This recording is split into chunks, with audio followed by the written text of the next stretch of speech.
E aí, pessoal, beleza?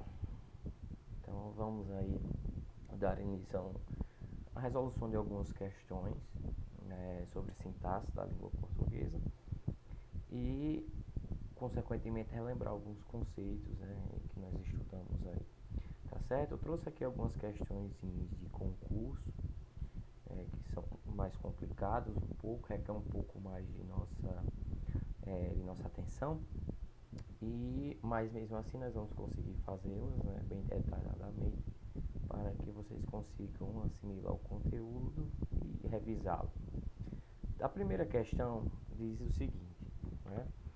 Analise as afirmações seguintes e depois assinale a alternativa correta quanto aos termos essenciais e integrantes da oração. Então, nós estamos estudando esses daqui, né? Termos essenciais e integrantes fazem parte aí da nossa caminhada nesse bimestre, tá?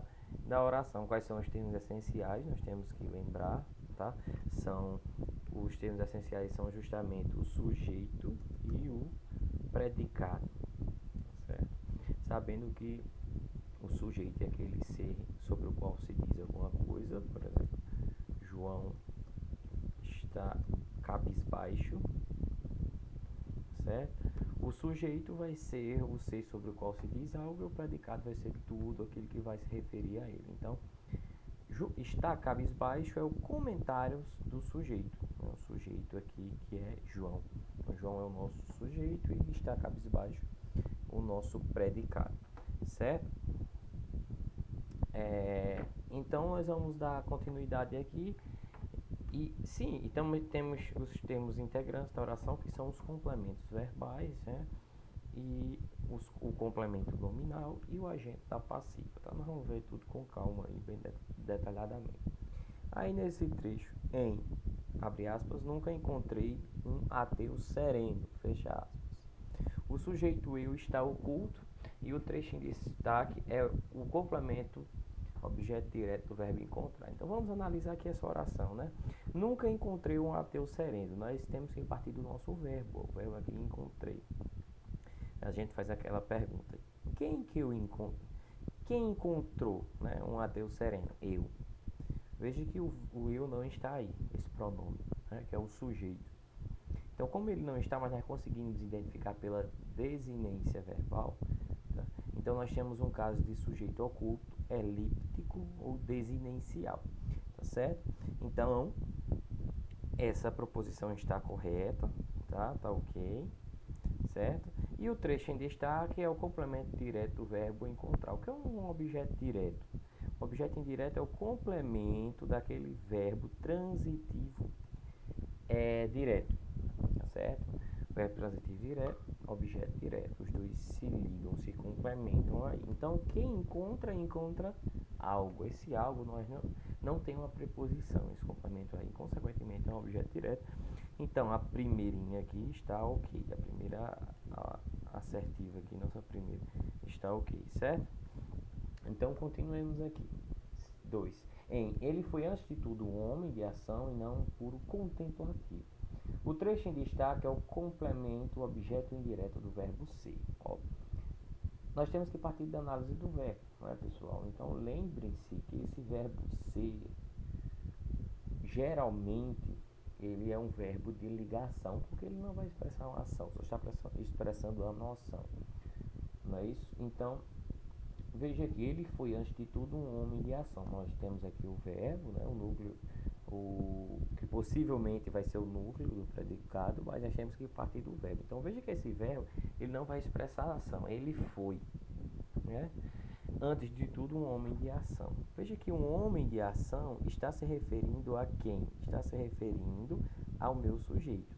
Quem que foi, antes de tudo, um homem de ação e não um puro contemplativo? Tá? Ele é o sujeito. Então, esse termo que vai se referir ao sujeito é justamente o predicativo do sujeito, tá certo? E ele, então, não é o complemento objeto indireto do verbo, não é, porque além de ele não se ligar ao verbo, tá certo? Ele também não tem uma preposição aí, tá? Tudo vai da transitividade verbal, 3. Precisamos, portanto, de criaturas de boa vontade. O sujeito nós está oculto. De fato, é aquele mesmo caso, né? Quem que precisamos de criaturas de boa vontade? Nós. O nós não está aí. Nós identificamos pela desinência verbal aqui de primeira pessoa, tá? Então, está ok, certo? E o trecho em destaque é um complemento objeto indireto do verbo precisar. Vamos ver aqui quem precisa. Fazemos aquele exercício. Quem precisa algo ou de algo. Então, geralmente, quem precisa de algo, tá certo? Esse de é uma preposição, tá? A nossa preposição aí. E tudo isso é o complemento, o objeto indireto, tá? Do verbo precisar. Então, está correto. A letra, né? A alternativa correta é a letra B. Tá? Tá entendendo aí? Verbo transitivo direto, o objeto vai ser direto. Verbo transitivo indireto, o objeto vai ser um objeto indireto. Tá certo? Lembre-se que existe um caso em que o verbo precisa de dois complementos, que é o verbo bitransitivo ou o verbo transitivo direto e indireto. Por exemplo, o aluno mostrou o trabalho para o professor. Se nós olharmos aqui o verbo mostrar, ele precisa de dois complementos nesse caso, não é? Um complemento que vai ser o passivo, que é o que ele mostra, tá certo? E o complemento que vai receber a ação, tá? Que vai ser o professor, para o professor. Deixa eu colocar aqui que essa ficou. Pronto. Então vai ser para o professor, é quem vai receber a ação, tá? Esse é um verbo, esse mostrar, mostrou aqui, ó. É um verbo bitransitivo, porque ele transita com dois complementos, né? Por isso que nós temos aí o sufixo bi. A segunda questão, temos aí: continuamos comprometidos com uma abordagem responsável da inteligência artificial. Em relação à frase em questão, é correto afirmar que, tá? O predicado refere-se à expressão comprometidos com a abordagem responsável da inteligência artificial. Vamos ver qual é o predicado, né? Nós temos algum sujeito aí. Quem que continuamos comprometidos com a abordagem responsável da inteligência artificial? Nós. O sujeito está oculto, ele não está na oração. Então, consequentemente, tudo isso aqui vai ser o meu predicado. Tá? Tudo. Quando nós temos uma oração em que o sujeito não está expresso, materialmente expresso ali na oração, tudo que resta é o predicado. Não se esqueçam disso. Então, a nossa A já está descartada, tá certo? B. Sujeito é indeterminado, uma vez que o verbo não explicita o sujeito da oração. Vamos lembrar o que é um sujeito indeterminado, pessoal. O sujeito indeterminado é justamente aquele que nós não sabemos quem praticou a ação, ou então, quando nós sabemos, nós não queremos afirmar quem praticou a ação, quando nós generalizamos. Por exemplo, uma oração como soltaram fogos de artifício. Aí a gente pergunta, quem que soltaram fogos de artifício? Nós não sabemos, desconhecemos quem praticou a ação. Tá certo? E é o mesmo caso em passa-se calor em Pau dos Ferros. A gente pergunta, quem que passa calor em Pau dos Ferros? Eu posso generalizar, passa-se, né?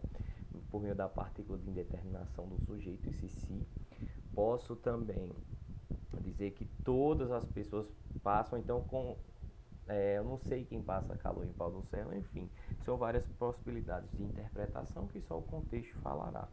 Então nós vemos aí que nós não temos o sujeito oculto, então essa já está descartada. A C. O predicado refere-se à expressão continuamos comprometidos, né? Também não, está totalmente errado, tá certo? Porque continuamos comprometidos faz parte aí do predicado, tá? Agora uma olhadinha aqui, o sujeito é determinado oculto, identificado pela terminação verbal. Qual é a terminação verbal? Esse mos, que é da primeira pessoa do plural. Então a nossa alternativa correta é a letra D. Temos aí outra questão, do ano passado, 2023, diz assim: analise as assertivas com V ou F. Após análise, marque a alternativa correta, tá? Então vamos aqui. No período, mas dizem também que a satisfação do texto pronto vale o esforço de produzi-lo. Sublinhamos respectivamente a conjunção coordenativa adversativa. Vamos lembrar desse conceito. Conjunção coordenativa adversativa são aquelas palavras que vão ligar orações que estão estabelecendo uma ideia de oposição entre si, certo? E essas orações são independentes, por isso que se dizem coordenadas, ou seja, porque elas só estão lado a lado. Tá? Quais são, vamos lembrar aí, quais são as nossas conjunções? São mas, porém, todavia, contudo, entretanto, no entanto, não obstante, enfim, são várias aí. Tá certo? Então, o mas, esse mas aqui sem ele faz parte, sim, das conjunções coordenativas, tá? Adversativas, tá? Ok. Dizem também que a satisfação do texto, aí diz aqui, ó, vamos olhar para o verbo dizem, tá certo? É um verbo irregular da segunda conjugação. O que é um verbo irregular, pessoal? É um verbo que muda seu radical, tá? Quando vamos conjugá-lo. Qual é o verbo dizer? O verbo dizer é da segunda conjugação, de fato, termina em ER, segunda, tá ok. E quando a gente vai conjugá-lo, a gente faz no presente indicativo, né? Eu digo, tu diz, ele diz, tu dizes, dize, ó, quer dizer, desculpa aí, tá? Ele diz e por aí vai. Veja que houve uma mudança aqui, ó, no radical. DG e DZ, tá? Então, justamente essa mudança é o que torna um verbo irregular, tá? Porque ele muda na sua conjugação, tá certo? Então, está ok. E um verbo de terceira conjugação da forma nominal do infinitivo seguinte de consoante ligação e o pronome oblíquo com função sintática de objeto direto. Vamos ver aqui, produzi-lo. Produzi-lo vem do verbo produzir. Terceira conjugação termina em IR, tá ok, tá certo? Está no infinitivo, na sua forma infinita, tá? Infinitivo aí. Seguido de consoante ligação e pronome oblíquo. O que é que a regra diz? O que é essa consoante ligação? Quando nós queremos colocar o complemento nesses verbos que terminam em R, S ou Z, nós tiramos essa última consoante, colocamos o hífen, colocamos o L e o pronome, né? Então, produzi-lo. Quem produz, produz algo. Por quê? Porque é uma consoante que vai ligar aí, estabelecendo a harmonia fonética, tá certo? Então, isso é assim, uma consoante de ligação. A regrazinha de colocação de pronomes que vem lá da fonética, tá certo? Então essa daqui, essa alternativa está totalmente correta. 2. O acento circunflexo usado no verbo na frase é todos têm algo a dizer, deve-se à imposição da concordância verbal. Muito bem. O verbo ter, o verbo, por exemplo, vir também, são exemplos de verbo e os seus derivados também, são exemplos de verbos que fazem essa concordância na terceira pessoa do plural com acento. Por exemplo, nós dizemos, ele tem muitos brinquedos. Por que não tem um acento aqui esse verbo ter? Porque o sujeito está no singular, certo? Mas se eu escrever assim, eles têm muitos brinquedos, o verbo tem necessariamente de ter aqui o acento circunflexo para indicar o plural aqui, ó. Eles são mais de um, tá? Então é uma regra aí de concordância verbal, está totalmente correta a nossa alternativa aqui. 3. No período escrever não depende de dom. Destacamos um complemento verbal indireto, de fato, não é? O que depende? Depende de algo, então isso também está correto. É um objeto indireto, tá? Pessoal, lembrem-se, objeto e complemento é a mesma coisa, tá? Então pode aparecer na prova tanto objeto direto como objeto indireto, tá certo? E nós temos a 4. A oração. Há muitas falsas ideias sobre a escrita. Inicia com um verbo impessoal seguido de objeto direto. O sujeito é inexistente. Totalmente correto. O verbo haver, no sentido de existir, olha, ele não tem sujeito, tá certo? Então as pessoas que escrevem assim, haverão festas no fim do ano, está totalmente errada, porque essa oração, porque o sujeito não é festas, seja que for, festas está no plural. Então o correto é haverá festas no fim do ano, porque esse verbo é um verbo impessoal. ele não precisa de complemento, tá? Então tá totalmente certa também a nossa alternativa, certo, pessoal? Então a alternativa correta é a letra E, todas verdadeiras. 4. Marca a opção escrita com os termos essenciais sujeito e predicado dispostos na ordem direta. O que é ordem direta?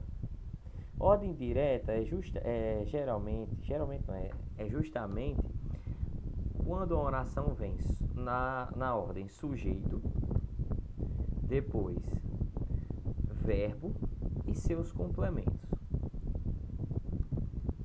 Acontece que por vários motivos estilísticos, enfim, essa ordem pode se inverter, tá? Aí gerando algumas incompreensões. As pessoas geralmente não sabem analisar, têm dificuldade em analisar as orações que estão na ordem indireta. Então, qual é a dica? É justamente colocá-la na ordem direta, né, vendo o sujeito, o verbo e seus complementos, se torna mais fácil aí de analisar. Mas veja que essa questão ela tem uma pegadinha. Ó. Marca a oração escrita com os termos sujeito e predicado dispostos na ordem direta. Se ele diz sujeito e predicado, ele quer um sujeito que esteja materialmente expresso na oração, tá certo? Ao lado do seu predicado. Não pode ser um sujeito oculto nem um sujeito indeterminado, tá? Então vamos olhar aqui. Direcione as suas ideias com calma e sabedoria. Nós temos o verbo. Nós fazemos a pergunta: quem que direciona as suas ideias com calma e sabedoria? O sujeito é você, certo? Porque esse direciona está dando uma ordem, o verbo no imperativo, tá? O sujeito oculto, você, então ele não está expresso, não é a nossa oração. Está ok aqui a ordem, mas só porque não tem um sujeito aqui, ó, não é a nossa alternativa. Não se deve pular os degraus da vida. Certo? Não se deve pular os degraus da vida. Ele diz assim, quem que deve pular? Nós não sabemos. O sujeito aqui é indeterminado. Tá certo? Então ele não está materialmente expresso na oração. Tá certo? Não é a nossa alternativa. Letra C. Eu preciso dizer que te adoro. Eu preciso dizer. Quem que precisa dizer que te adoro? Eu. Opa, nós temos um sujeito aqui. Está no início. Faz parte da ordem direta e preciso dizer, é a nossa locução verbal, e que te adoro, tá? É um objeto direto, lembre-se que esse objeto direto é uma oração subordinada, substantiva, objetiva direta. Por quê? Porque tem valor de objeto direto, certo? Que te adoro. Então nós temos sim aqui na letra C a alternativa que diz respeito, né, ao que pediu o enunciado, tá certo? Letra C. Passando aí a questão, temos esses textos, a questão 5ª, quando estou na praia, não vamos lê-lo, né? Diz aí. Em qual alternativa abaixo o termo destacado não, olha, preste atenção, diz não, é o sujeito da oração. A praia tem aquela coisa única, certo? A gente vai perguntar aqui o verbo. Quem que tem aquela coisa única? A praia. Praia, sujeito. Não é a nossa alternativa. Porque a praia tem algo extraordinário. Qual verbo? Tem, mesmo caso. Então a praia é sujeito. Não há nada como ir à praia. Opa, vejam essa daqui. Já é de cara, né? Porque nós temos uma crase, o sujeito não tem crase, tem uma preposição aqui. Tá certo? E veja que está acompanhada do verbo ir. Tá? Esse a praia vai ter o nome de um adjunto adverbial de lugar, tá? Então é a nossa questão, é a letra C que ele pediu, é errada, certo? Aqui não é sujeito, no caso, a nossa questão é a letra C. Na D, e isso me lembra a importância e a necessidade de ser humilde. O que é que me lembra a importância e a necessidade de ser humilde? Isso, tá? Esse isso aqui é o sujeito. Totalmente correto, e é ela, e que ela é como uma terapia para mim. Quem que é como uma terapia para mim? Ela. Esse ela é o sujeito também. Então a nossa alternativa certa é a letra C. 6. Assinala a alternativa na qual o termo sublinhado não é um termo integrante da oração. Tá? Vamos relembrar aqui o que é um termo integrante. tudo fora feito para que ela não sofresse ao longo do processo. Olha aqui que interessante. Nós temos duas orações, né? Tudo fora feito e para que ela não sofresse ao longo do processo. Então, uma oração que tem valor final, ou seja, é uma oração subordinada adverbial final, tá? Dentro dela, nós temos aqui, para que ela não sofrer ao longo do processo. Nesse caso, o verbo sofrer, ó, é um verbo que não precisa complemento. É como se fosse no sentido, ela sofre. No sentido de ter uma amargura muito grande, tá? Nesse caso, ele é um verbo intransitivo. Por quê? Porque ele não precisa de complemento. Não tem um complemento. Tá certo? Agora, nós temos que ter atenção ao contexto, porque pode ser assim, Juliana sofreu uma forte dor de cabeça. Nesse caso aqui, o verbo sofrer representa o complemento, tá certo? Qual é o complemento? Uma forte dor de cabeça é o que está complementando o verbo sofrer e ele é um verbo transitivo direto, tá? Vejam o contexto, ele é o definidor de tudo. Para que ela não sofresse, se esse verbo é um verbo intransitivo, ao longo do processo está dando a ideia de tempo, tá? De decurso. Então, quando nós temos esses termos que dão a ideia de tempo, né? É um adjunto adverbial, é um advérbio, tem valor de tempo aí. Então, consequentemente, já é a nossa questão, porque o advérbio, adjunto adverbial, não é termo integrante na oração. Ele é um termo acessório, é como se fosse um acessório ali, a gente pudesse retirá-lo, tá? Veja que continua a ter sentido, embora com um comentário menos detalhado, né? Tudo fora feito para que ela não sofresse, tá? Tem um sentido aí, tem o mesmo sentido, tá certo, pessoal? O termo integrante ele não pode ser excluído da oração, ao passo que o termo essencial pode, entre aspas, né, ser excluído. Vamos ver aqui a B, né? Não sei por que fui conceber tal ideia. Fui conceber, quem concebe, concebe algo. Então aqui nós temos um verbo transitivo direto, que vai precisar de um complemento, né, de um objeto direto. E qual é? Quem concebe, concebe algo, tal ideia, é o objeto direto. Objeto direto é um termo integrante, tá certo? Tudo havia sido feito pelos magistrados de acordo com a norma. Pelos magistrados é um agente da passiva, aquele que age na voz passiva analítica, não é? Então, outro exemplo é o ventilador foi consertado pelo técnico. Quem que foi consertado pelo técnico? O ventilador é o meu sujeito. Mas ele não está agindo aí na oração. Quem age é justamente o agente da passiva, tá? Que age na voz passiva analítica aqui, certo? O medo da perda era sempre algo que o rondava. O medo da perda, lembre-se que medo é um substantivo abstrato. Esses substantivos abstratos, geralmente, eles precisam de um complemento, certo? Sobretudo os que vêm de verbos. Então, o medo da perda. Veja que quem tem medo de algo. Esse da perda está complementando o medo. Então, da perda é um complemento nominal. Ele está complementando o substantivo abstrato, o medo. E o desenrolar dos fatos não depende de absolutamente ninguém. Quem depende de algo ou de alguém. Então, de absolutamente ninguém, nós temos uma preposição de aqui, certo? Totalmente correto. E de absolutamente ninguém, tá? Está complementando o verbo depende aqui. Então, a alternativa correta é a letra A. Certo, pessoal? Então, essa foi nossa aula aí de revisão para a prova. Desejo bons estudos, façam mais questões, procurem questões. E é isso.